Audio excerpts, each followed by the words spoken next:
Assalamualaikum warahmatullahi wabarakatuh. Perkenalkan, nama saya Nining Estiana. Saya berasal dari Universitas Muhammadiyah Bengkulu, Prodi Sosiologi. Di video kali ini saya akan menjelaskan sedikit dari mata kuliah Sosiologi Masyarakat Pesisir yang berjudul Dinamika Konflik Masyarakat Pesisir. Perubahan-perubahan sosial secara tidak langsung dapat dilihat sebagai penyebab terjadinya konflik dalam masyarakat karena perubahan sosial yang terjadi mengakibatkan perubahan sistem nilai di dalam masyarakat. Dan pada akhirnya penyebab perbedaan pendirian, tujuan, dan kepentingan. Di dalam masyarakat pesisir sendiri, konflik yang berkaitan dengan sumber daya alam merupakan konflik yang sangat erat terjadi, di mana konflik ini yang bersifat struktural karena terdapat ketimbangan dalam hal akses dan kontrol terhadap sumber daya. Konflik nelayan di wilayah pesisir terjadi dalam beberapa jenis. Yang pertama yaitu konflik kelas, yaitu konflik yang terjadi antara kelas sosial nelayan dalam memperebutkan wilayah penangkapan, sehingga di sini wilayah penangkapan pun yang umumnya dipakai oleh nelayan tradisional dikuasai juga oleh nelayan yang menggunakan kapal trol.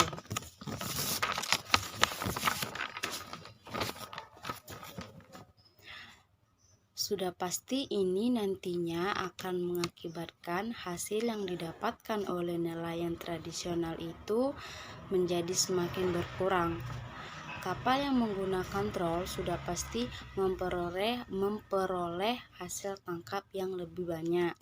Konflik kelas yang berkaitan dengan perebutan wilayah tangkap atau peristiwa ini merupakan konflik yang paling sering terjadi di dalam wilayah masyarakat pesisir. Yang kedua, konflik orientasi terjadi antara nelayan yang memiliki perbedaan orientasi dalam memanfaatkan sumber daya. Misalnya antara nelayan yang memiliki orientasi jangka panjang dan nelayan yang hanya memiliki orientasi jangka pendek, seringkali melakukan kegiatan memanfaatkan yang bersifat merusak lingkungan. Misalnya menangkap ikan dengan menggunakan bom atau menggunakan otosium. Konflik ini umumnya merupakan konflik horizontal yang tidak didasarkan pada kelas, namun terjadi atas perbedaan orientasinya saja.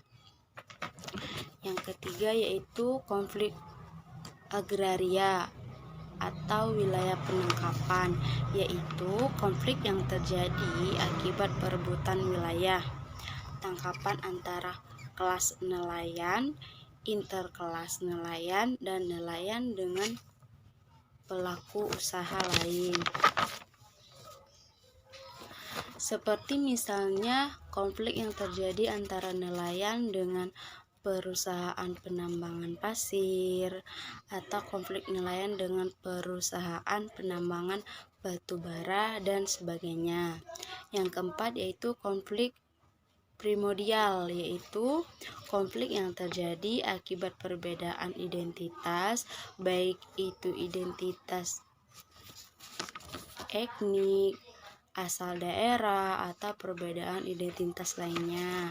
Selanjutnya yaitu konflik teknologi, yaitu konflik yang terjadi akibat penggunaan teknologi penangkapan ikan yang tidak ramah lingkungan.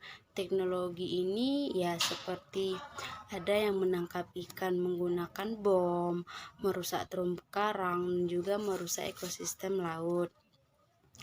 Selanjutnya itu konflik pemanfaatan sumber daya alam.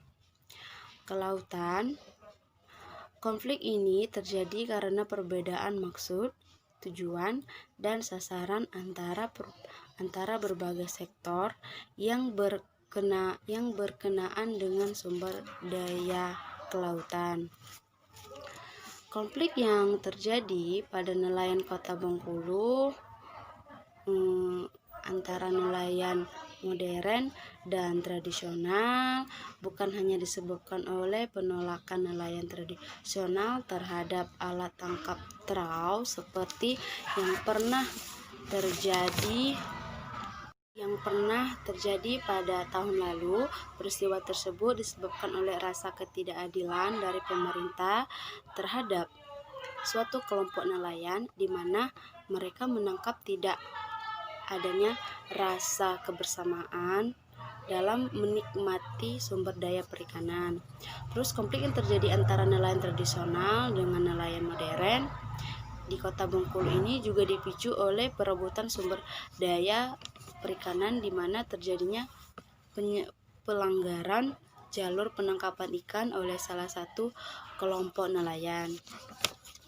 Terus menurut dari teori konflik Ralph Dahrendorf yang muncul sebagai reaksi atas teori fungsionalisme struktural yang kurang memperhatikan fenomena konflik masyarakat, yakni teori konflik sebagai suatu perspektif yang memandang masyarakat sebagai sistem sosial yang terjadi atas kepentingan-kepentingan yang berbeda-beda, di mana ada suatu usaha untuk menaklukkan komponen-komponen yang lain guna memenuhi kepentingannya lainnya atau memperoleh kepentingan sebesar-besarnya.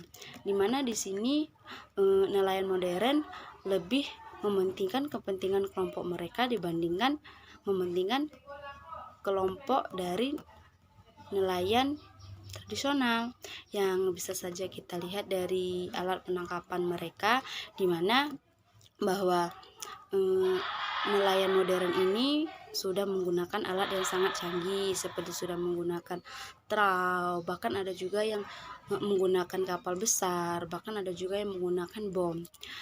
Berbeda dengan masyarakat nelayan tradisional yang hanya menggunakan alat tangkap seadanya seperti menggunakan kapal kecil, jaring, dan juga menggunakan pancing. Jadi itulah sedikit penjelasan dari saya. Apabila ada kata-kata yang salah, mohon maaf. Saya akhiri. Wassalamualaikum warahmatullahi wabarakatuh.